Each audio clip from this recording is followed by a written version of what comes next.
wabarakatuh. Perkenalkan, nama saya Ayuni Dita Widyasari, NIM F2018 010082.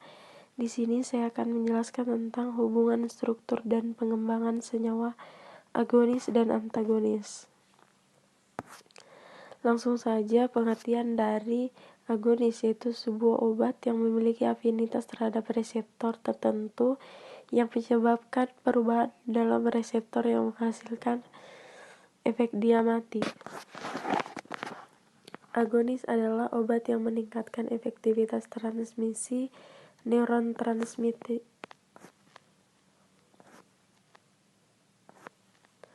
Tipe agonis yaitu agonis penuh dan agonis parsial. Agonis penuh adalah agonis yang memiliki respon maksimal terbesar dari setiap agonis yang diketahui. Sedangkan agonis parsial adalah agonis yang menghasilkan respon maksimal kurang dari respon maksimal yang dihasilkan oleh agonis yang lain, yang bekerja pada reseptor yang sama pada jaringan yang sama sebagai akibat dari aktivitas intrinsik yang lebih rendah.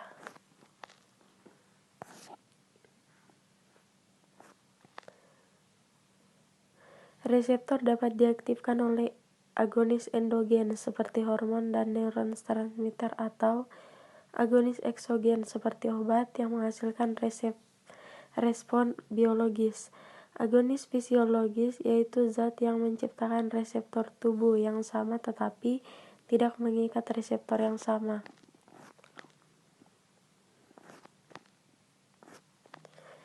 Agonis endogen yaitu untuk reseptor tertentu adalah senyawa yang diproduksi secara alami oleh tubuh yang mengikat dan mengaktifkan reseptor itu. Sebagai contoh, agonis endogen untuk reseptor serotonin adalah serotonin dan agonis endogen untuk reseptor dopamin.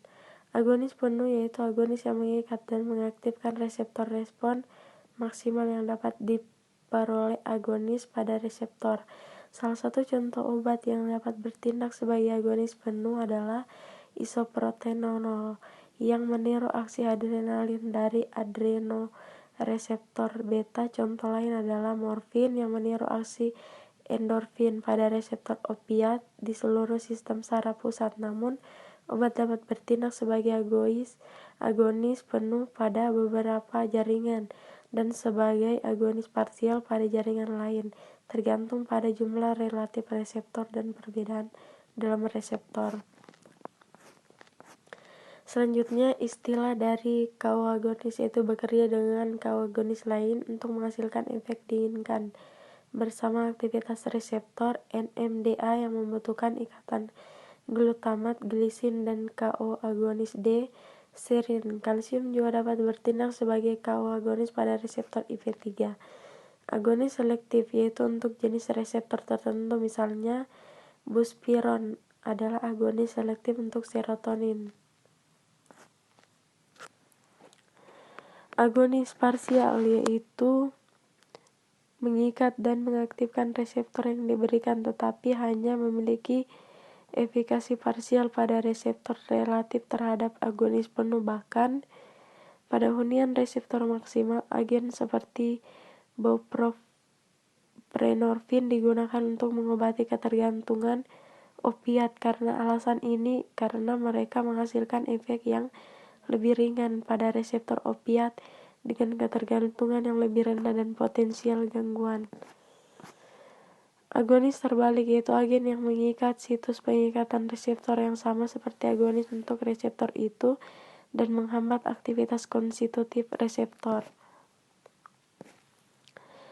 Superagonis adalah istilah yang digunakan oleh beberapa orang untuk mengidentifikasi senyawa yang mampu menghasilkan respon yang lebih besar daripada agonis endogen untuk respon target. Agonis irreversibel adalah jenis agonis yang mengikat secara permanen ke reseptor melalui pembentukan ikatan kovalen. Beberapa indeks terapi adalah ketika obat digunakan sebagai terapi penting untuk memahami batas keamanan yang ada dalam dosis yang diperlukan untuk efek yang diinginkan dan dosis menghasilkan efek samping yang tidak digunakan dan mungkin berbahaya. Hubungan ini disebut indeks terapeutik yang didefinisikan sebagai TD50 ED50. Agonis beta atau agonis adrenergik beta adalah golongan obat yang digunakan untuk melegakan pernapasan atau bronkodilator. Agonis beta diberikan untuk menangani kondisi asma dan penyakit obstruktif jantung atau PPOK. Agonis beta bekerja dengan mengaktifkan sel beta 2 reseptor yang berfungsi melemaskan otot-otot pada saluran pernapasan dan membuka jalannya napas. Jenis beta agonis itu ada obat-obat agonis beta short acting seperti salbutamol dan terbutalin. Obat-obat dengan beta long acting yaitu formoterol, aldosterol, dan salmeterol. Obat beta agonis ultra long acting yaitu indacaterol. Selanjutnya efek samping beta agonis yaitu muncul setelah agonis beta adalah tremor, jantung berdebar, cemas, dan hipokalemia. Jenis merek dosis beta agonis yaitu jenis yang termaksud dalam golongan yaitu untuk mendapatkan penjelasan mengenai efek samping, peringatan, atau interaksi masing-masing beta agonis silakan lihat pada halaman obat A sampai Z. Antagonis adalah obat yang menduduki reseptor yang sama tetapi tidak mampu secara intrinsik menimbulkan efek farmakologis, sehingga menghambat kerja suatu agonis. Antagonis yaitu mengurangi keaktifan. Antagonis dibedakan menjadi dua, yaitu antagonisme fisiologi dan antagonisme pada reseptor. Selanjutnya, antagonisme fisiologi yaitu antagonisme pada sistem fisiologi yang sama tetapi pada sistem reseptor yang berlainan. Sedangkan antagonis pada reseptor adalah antagonis melalui sistem reseptor yang sama. Sifat antagonis pada reseptor yaitu terbagi menjadi dua. Ada antagonis kompetitif dan antagonis non-kompetitif. Antagonis kompetitif adalah antagonis yang memiliki reseptor di tempat ikatan agonis secara reversibel, sedangkan antagonis non-kompetitif adalah hambatan efek antagonis non-kompetitif tidak dapat diatasi dengan meningkatkan antagonis. Terapi farmakologi antagonis yaitu antagonis H2 atau histamin 2 blocker adalah golongan obat-obatan yang digunakan untuk menangani kelebihan asam di lambung. Kelompok obat ini digunakan untuk meredakan penyakit reflux asam lambung, yaitu yang disebut dengan gastro atau GER, yang merupakan kondisi dengan gejala-gejala utama berupa nyeri pada ulu hati, sensasi panas atau terbakar di sekitar dada yang biasanya terjadi setelah makan atau bisa makin buruk pada malam hari. Obat antagonis H2 juga digunakan untuk mengatasi penyakit seperti berikut seperti sakit MA, tukak lambung, ulkus duodenum, sindrom Zollinger-Ellison. Obat-obatan antagonis H2 bekerja dengan menghambat senyawa yang disebut histamin. Histamin 2 berperan dalam merangsang dan melepaskan zat asam pada lambung. Dengan menghambat histamin 2, kadar asam di lambung bisa diturunkan. Contoh obat antagonis H2 adalah semitidin, famotidin, dan ranitidin.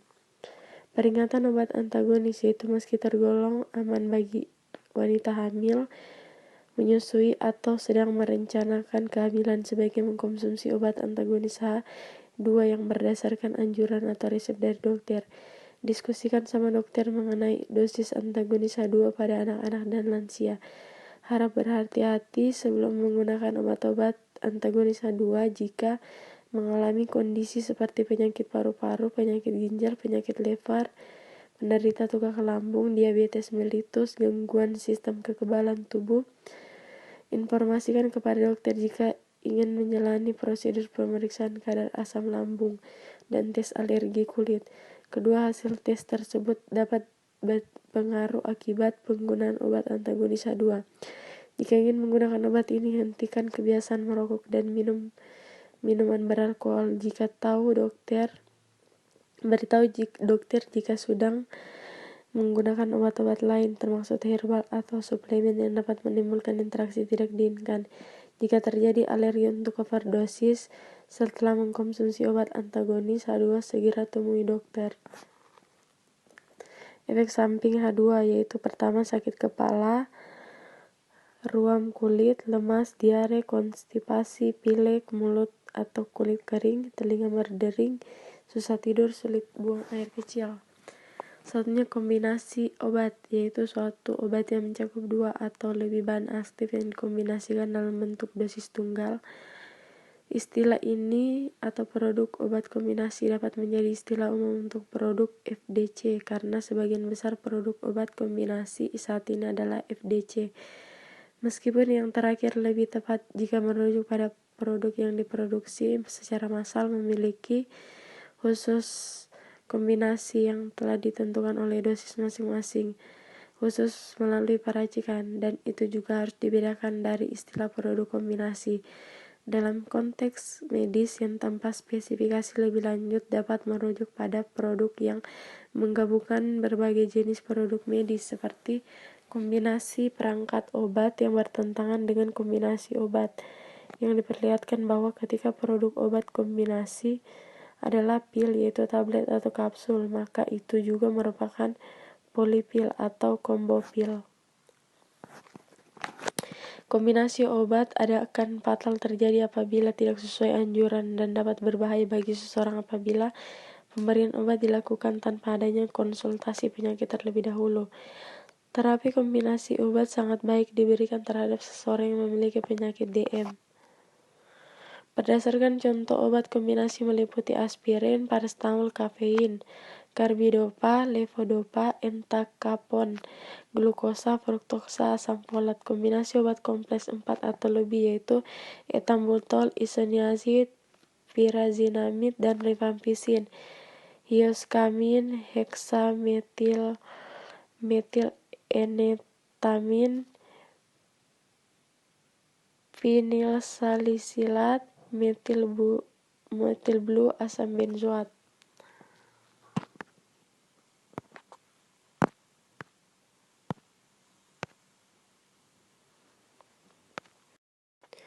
Kombinasi obat-obatan apa saja yang bisa memicu kematian bagi seseorang, yaitu obat seperti antikoagulan dan aspirin, obat penghilang rasa sakit dan anti kecemasan.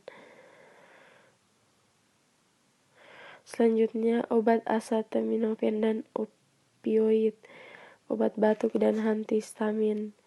Keuntungannya itu selain sekedar menjadi sarana manfaat umum, terapi kombinasi keunggulan spesifik produk obat kombinasi dosis tetap atau FDC meliputi peningkatan kepatuhan pengobatan dalam mengurangi beban pil pasien. Yang kedua, kemampuan untuk menyusun profil gabungan, misalnya farmakokinetik, efek samping yang mungkin spesifik untuk dosis yang relatif atau produk yang diberikan. Karena FDC ditinjau oleh badan pengatur bahan aktif yang digunakan dalam FDC tidak mungkin menunjukkan interaksi obat yang merugikan satu sama lain. Produk obat FDC dapat dikembangkan oleh perusahaan farmasi sebagai cara untuk memperluas hak kepemilikan dan pemasaran produk obat.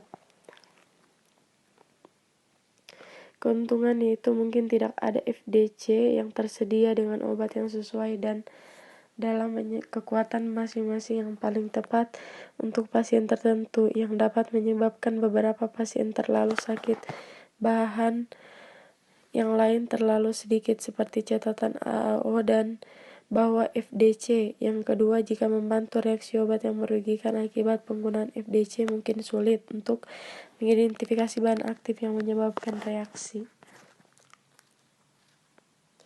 Selanjutnya, farmakokinetik yaitu studi tentang bagaimana organisme mempengaruhi obat tersebut. Antagonis pada fase farmakokinetik yaitu antagonis kimia atau netralisasi. Dasar dari antagonis kimia adalah adanya interaksi antara obat pada objek biologi sesudah absorpsi. Antagonis kimia akan berinteraksi dengan senyawa agonis menghasilkan produk tidak aktif sehingga jumlah agonis yang berinteraksi dengan reseptor menurun dan aktivitas biologis juga menurun. Perlakuan absorpsi terhadap obat ada 4 proses, yaitu yang pertama, absorpsi, distribusi, metabolisme, dan ekskresi. Menjelaskan keadaan obat antagonis secara efektif mengurangi konsentrasi obat efektif pada tempat kerjanya dengan meningkatkan degradasi metabolik obat aktif, misal pengurangan efek antikoagulan warfarin. Kecepatan absorpsi obat aktif via saluran cerna dikurangi atau kecepatan sekresi via ginjal ditingkatkan. Selanjutnya farmakodinamik, yaitu pengaruh obat pada tubuh atau respon biologi terhadap obat. Yang pertama, mekanisme kerja dan tempat kerja, reseptor, agonis, antagonis, dan partial agonis, efek terapi, efek toksik, dan efek letal, ESO, potensi efektivitas, toleransi resistensi, habituasi adiksi, dan SAR. Selanjutnya farmakodinamik, yaitu studi tentang bagaimana suatu obat mempengaruhi suatu organisme. Antagonis pada fase farmakodinamik, yaitu antagonis yang mempengaruhi proses interaksi obat reseptor sehingga respon biologis obat menurun. Interaksi dapat bersifat reversibel, kompetitif, dan irreversibel.